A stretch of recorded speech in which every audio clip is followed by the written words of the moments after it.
سب کچھ ہو بیوی نہ ہو تو تنہائی کا احساس مار دیتا ہے۔ اس سے ایک اور مطلب نکلتا ہے کہ لباس کے بغیر ایک لمحہ گزارا نہیں۔ سارا دن پانی نہیں پیتے ہیں نا، اب میں بیان میں پانی پی رہا ہوں، لیکن 16 گھنٹے تو گزارے ہیں نا، پانی نہیں پیا، کھانا نہیں کھایا، 16 سیکنڈ لباس کے بغیر گزار سکتے ہیں؟ بولو۔ کوئی بھی کمرے میں نہ ہو، تم تنہا ہو، تم کپڑے اتارو تو تم اپنے آپ کو عجیب فیل کرو گے، تم خود اپنے آپ کو چادر میں چھپانے کی کوشش کرو گے۔ ان لباس ایک ایسی زبردست ضرورت ہے بلا دلیل کہ تم تنہا کمرے میں بھی کپڑے اتارو تو تم اپنے آپ کو عجیب سا محسوس کرتے ہو۔ اس سے پتہ چلا کہ بیوی کے بغیر کوئی زندگی نہیں ہے اور خامد کے بغیر عورت کی کوئی زندگی نہیں ہے۔ یہ ہمارا بدبخت معاشرہ ہندی کہ کسی بچی کو طلاق ہو جائے وہ گل سڑ کے مر جاتی، اس کی شادی نہیں ہوتی۔ کوئی جوان بچی بیوہ ہو جائے وہ سسک کے مر جاتی، اس کی شادی نہیں ہوتی۔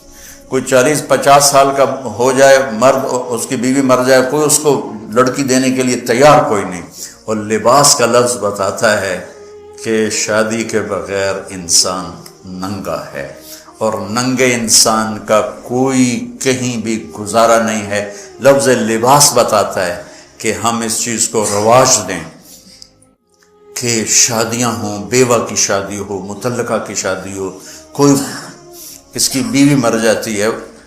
حضرت ابن مسعود کا فرمان ہے اگر میری موت میں 10 دن باقی ہوں تو بھی میں شادی کر لوں گا اگر میری بیوی مر جائے تو۔ ابو ہریرہ کہتے ہیں اگر میری زندگی میں 7 دن باقی ہوں اور میری بیوی مر جائے تو میں 1 ہفتہ بھی شادی کے بغیر نہیں رہوں گا، میں شادی کر لوں گا۔ تو ہم ایک ہندی معاشرے سے متاثر ہیں جہاں بیوہ کی کوئی سنوائی نہیں، مطلقہ کی کوئی سنوائی نہیں، اور کوئی جوان بھی 2-4 بچے ہیں اور بیوی مر جائے تو اس کی کوئی شادی نہیں ہے، وہ سسک کے وہ بلک کے زندگی گزارتے ہیں۔ ہم لوگ اس کو رواج دیں۔ لباس، لفظ لباس بتا رہا ہے کہ جیسے لباس کے بغیر ایک لمحہ آدمی چین سے نہیں بیٹھ سکتا، ایسے ہی اس رشتے کے بغیر زندگی میں کوئی خوبصورتی نہیں، کوئی حسن نہیں۔ میں نے جیسے کہا لباس سب سے قریب ہے، تو اس کے بعد بیوی کا حق سب سے پہلے آ جاتا ہے۔ ماں باپ کی طرف سے زیادتی آئے تو تمہارے ذمے ہے اپنی بیوی کو بچاؤ، اللہ کے واسطے اپنی بیویوں کی حفاظت کرو۔ ہاں تمہاری بیوی کی طرف سے زیادتی آئے تو اللہ کے واسطے ماں باپ کی حفاظت کرو۔ تو اس کا مطلب یہ نہیں کہ تم ڈنڈا اٹھا لو، اپنے اخلاق ایسے بناؤ، سپرنگ بن جاؤ، سپرنگ جو فریشر سے کو قبول کر کے دب کر کے نیچے چلا جاتا ہے۔ نیچے جانے میں جڑ جانے کا نظام چھپا ہوا ہے کہ جھک جاؤ۔ ماں باپ ناراض ہو ان کے پاؤں پکڑ لو، بیوی ناراض ہو اس کے پاؤں پکڑ لو۔ ذلت میں عزت چھپی ہوئی ہے، ساری زندگی کا تجربہ بتا رہا ہوں۔ ذلت اللہ کی رضا کے لیے ذلت اٹھانے میں عزت چھپی ہوئی ہے۔ ہن لباس لکم۔ کتنا ہی مجھے غصہ چڑھا ہو میں اپنے کپڑے پھاڑوں گا، مجھے غصہ آ گیا میں نے اپنے کرتے پھاڑنے جو کسی یہ پاگل تو کرے گا، سمجھدار دوے کا کرتا پاڑے گا، اپنا نہیں پاڑے گا۔ اب مجھے بیوی پہ غصہ چڑھ گیا تو میرا لباس ہے، اس کو تار تار کر دوں، گالیاں دوں، تھپڑ ماروں، تو ایسے جیسے میں اپنے کرتے کو پھاڑ رہا اور اپنے کرتے کو تار تار کر رہا۔ بیوی کو غصہ چڑھے تو وہ اپنے کپڑے پھاڑتی ہے۔ کپڑوں کے لیے کتنے حفاظتی نظام ہیں، الماریاں بنی ہوئی ہیں اور ہینگر بنے ہوئے ہیں، کریز خراب نہ ہو۔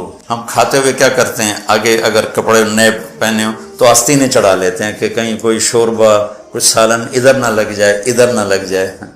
میں جب بھی بیٹھتا ہوں تو میری بیوی کہتی ہے آستینیں چڑھاؤ، آستینیں چڑھاؤ، لگنا چاہے۔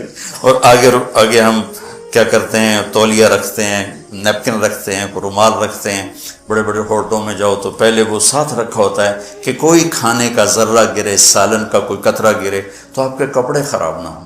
ہم کیچڑ میں جا رہے ہوں تو ہم اپنے پاؤں گندے کر لیتے ہیں، کپڑے گندے نہیں ہونے دیتے، اپنے شلوار اوپر کر لیتے ہیں۔ پتلون اوپر کر لیتے ہیں، پاجامہ اوپر کر لیتے ہیں، تو جب کہیں سے کوئی آنے لگے ایسی ناگواریاں تو اپنے اوپر لے لو، بیوی پہ نہ آنے دو۔ ہم کپڑا بچاتے ہیں یا پاؤں بچاتے ہیں؟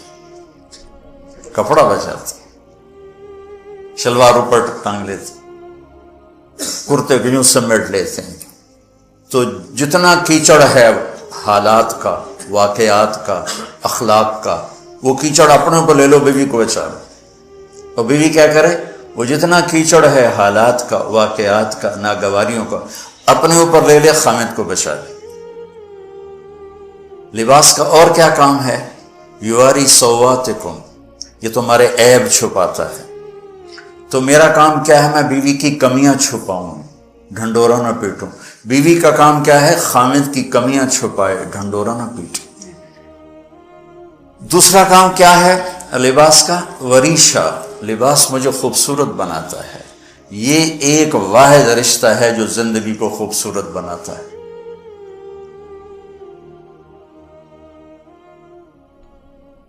ہن لباس لکم انتم لباس لہن۔ تو لباس کیا کرتا ہے؟ زیب و زینت۔ لباس کیا کرتا ہے؟ عیب چھپاتا ہے۔ لباس کیا کرتا ہے؟ خوبصورت بناتا ہے۔ تو اس رشتے کو خوبصورت بنانا ہے، بیوی خامند کے لیے، خامند بیوی کے لیے۔ کس طرح یہ رشتہ خوبصورت بنے گا؟ اچھے اخلاق کے ساتھ، اچھے اخلاق کے ساتھ۔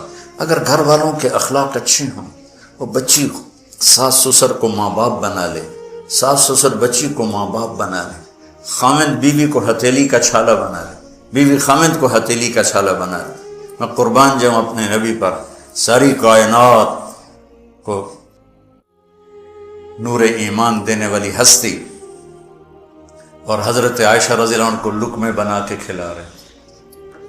کمال۔ حضرت عائشہ رضی اللہ تعالیٰ عنہ، وہ بڑی بڑی بوٹیاں ہوتی تھیں نا، وہ اٹھا کے ایسے نوچتی اور پھر رکھ دیتی، روٹی کا ٹکڑا اٹھاتی۔ میرے نبی وہی بوٹی اٹھاتے جہاں حضرت عائشہ نے نوچا ہوتا تھا، وہیں دکھا کے کرتے تھے، ان کی محبت کو لینے کے اور ہمیں سکھانے کے۔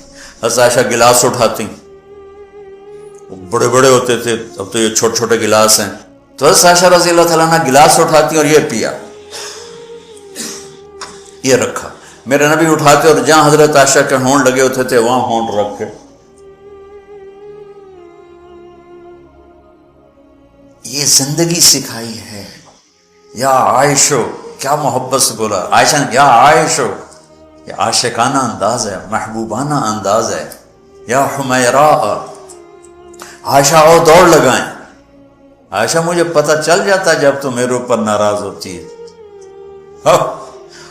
حضرت عائشہ نے کہا وہ کیسے؟ کہ جب تو میرے اوپر ناراض ہوتی ہے نا، تو یہ نہیں کہتی مجھے رب محمد کی قسم، تو کہتی مجھے رب ابراہیم کی قسم۔ جب تو میرے اوپر راضی ہوتی ہے تو کہتی ہے مجھے رب محمد کی قسم، اور جب تو میرے اوپر ناراض ہوتی ہے تو کہتی مجھے رب ابراہیم کی قسم۔ کہ یا رسول اللہ صلی اللہ علیہ وسلم، نام ہی آپ کا نہیں لیتی، میرا تو دل آپ پہ، کیا میری جان قربان ہے آپ پر۔ عرب کے ماحول میں اظہار عشق عیب تھا بیوی سے، ہاں معشوق سے اظہار عشق، ساری شاعری بھری پڑی، تم نے شعراء جاہلیت پڑھو یا بعد کو پڑھو، بھری پڑی۔ وَهَلْ تَبْكِينَ لَيْلَا إِذَا مِتُّ قَبْلَهَا وَقَامَ عَلَىٰ قَبْرِ النِّسَاءُ النَّوَائِحُ لَيْلًا كَمَا لَوْ أَصَابَ الْمَوْتُ لَيْلًا بَكَيْتُهَا وَجَادَ لَهَا دَمْعًا مِنَ الْعَيْنِ الصَّافِحُ وَأَغْبِطُ مِنْ لَيْلًا بِمَا لَا أَنَالُهُ بَلَا كُلُّ مَا قَرَّتْ بِهِ الْعَيْنُ طَائِعُ وَلَوْ أَنَّ لَيْلًا، دیکھو لیلہ لیلہ لیلہ، چار شعر ہیں لیلہ، ہر شعر میں لیلہ۔ وَلَوْ أَنَّ لَيْلَ الْأُخَيْلِيَّةَ سَلَّمَتْ عَلَيَّ وَدُونِي جَنْدَلٌ وَصَفَائِحُ لَسَلَّمْتُ تَسْلِيمَ الْبَشَاشَةِ أَوْ زَقَى إِلَيْهَا صَدًا مِنْ جَانِبِ الْقَبْرِ سَائِحُ۔ وہ بڑے زور شور سے لیلہ لیلہ لیلہ اپنے اشعار میں کہہ رہا ہے، لیکن بیوی سے اظہار عشق، عیب، موت، اس ماحول میں جس میں بیوی سے اظہار عشق ایک عیب تھا اور معشوق سے اظہار عشق شاعری بھری پڑی، ترکت ہوا لیلا وسعد بمعزل. کیا کیا خوبصورت شاعری ہے. بے اب الشموس الجانحات غواربا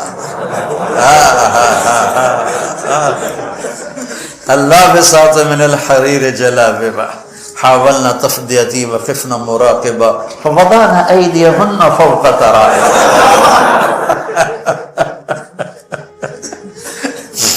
عرب کی شاعری بھری پڑی ہے عشق و معشوقی سے. اس ماحول میں میرے نبی سے ایک شخص کہتا ہے یا رسول اللہ من احب الناس الیک، آپ کو سب سے زیادہ کس سے پیار ہے؟ بھری محفل ہے، مسجد الگ نہیں یوں کر کے پوچھ رہا ہو. بھری محفل میں آپ سب سے زیادہ کس سے پیار کرتے ہیں؟ تو آپ نے زور سے کہا عائشہ سے. اللہ اکبر اللہ اکبر. ہائے ہائے ہائے. وہ تو ہل گئے، کہنے لگے ان کی تو سمجھ میں نہیں آئی بات. تو انہوں نے کہا یا رسول اللہ میرا مطلب ہے مردوں میں آپ کس سے زیادہ پیار کرتے؟ تو آپ کو اندازہ ہو گیا بھائی کیوں یہ پوچھ رہا. اس کو ہضم نہیں ہوا جواب. تو آپ نے کہنا تھا ابو بکر سے. تو آپ نے فرمایا مردوں میں عائشہ کے عباس. ابوہا عائشہ کے عباس. کیا زندگی سکھائی. ہن لباس لکم وانتم لباس لہن، یہ تمہارا لباس ہیں. تمہیں کتنا ہی غصہ چڑھے لباس تو نہیں پھاڑو گے. تمہیں غصہ چڑھے بیوی کو بے عزت نہ کرو. بیوی کو غصہ چڑھے تو کرتا پھاڑے گی، اپنا دوپٹے کو آگ میں ڈالے گی نہیں، اس کو بچائے گی. صرف پاگل یہ کام کرتا ہے. اسی ایک لفظ لباس کے اندر زندگی گزارنے کا پورا طریقہ موجود ہے. اور اسی کے اندر بیواؤں کی مطلقہ کی رنڈوے کی شادی کا اشارہ خوبصورت موجود ہے کہ لباس کے بغیر تو ایک لمحہ انسان نہیں گزار سکتا. اس کو رواج دینا یہ ہمارے ذمے ہے. اور اپنے نبی کی معاشرت کو بتانا یہ ہمارے ذمے ہے. تو ان مسائل میں پڑ گئے جن کا نہ جنت سے تعلق ہے نہ جہنم سے تعلق ہے. الٹا وہ مسائل جس میں زیادہ اختلاف ہے اس میں زیادہ بولنا، زیادہ تقریریں کرنا، اس چیز نے ہمیں اپنی منزل سے بہت دور کر دیا. ہم کھو گئے ہیں، کہیں اور چلے گئے ہیں.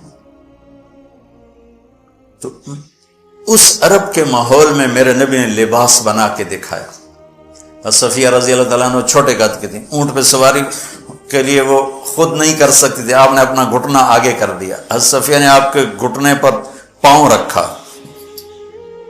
اور اس کو زینہ بنا کے آپ نے ان کو اوپر چڑھایا. زینہ بنا کے